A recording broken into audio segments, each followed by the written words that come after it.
चंद्रपुर वनी आर्नी लोकसभा चुनाव 2024 कांग्रेस पार्टी की उम्मीदवार प्रतिभा धानोरकर ने चुनाव के नतीजों को लेकर क्या कहा।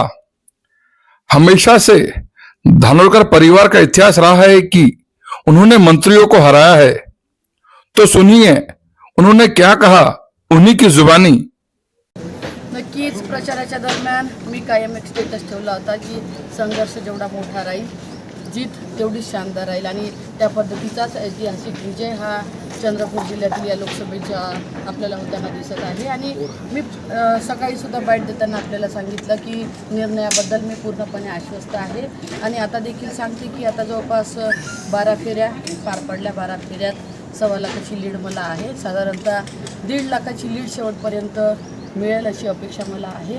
आणि नक्की हा विजय हा माझा विजय नसून सगळ्या जनतेचा, मतदाराचा, शेतकरी, कष्टकरी सगळ्या वर्गाचा हा ऐतिहासिक असा विजय असणार आहे। एका मोठ्या दिग्गज नेत्याचा पराभव तुम्ही करत आहात, अपेक्षा होती तुम्हाला? नक्कीच आतापर्यंत आपण बघितलं असेल की धानोरकर कुटुंबात आम्ही जेव्हा उभं राहिलो, माझे मिस्टर सुरुवातीला आमदार होते तेव्हा त्यांनी एका कॅबिनेट मिनिस्टरलाच पाडलं। मी आमदार होती तेही कॅबिनेट मिनिस्टर होते। नंतर हंसराज भैया होते तेही कॅबिनेट मिनिस्टर असताना मागच्या वेळी 2019मध्ये आम्ही खासदारकीची निवडणूक लढवली।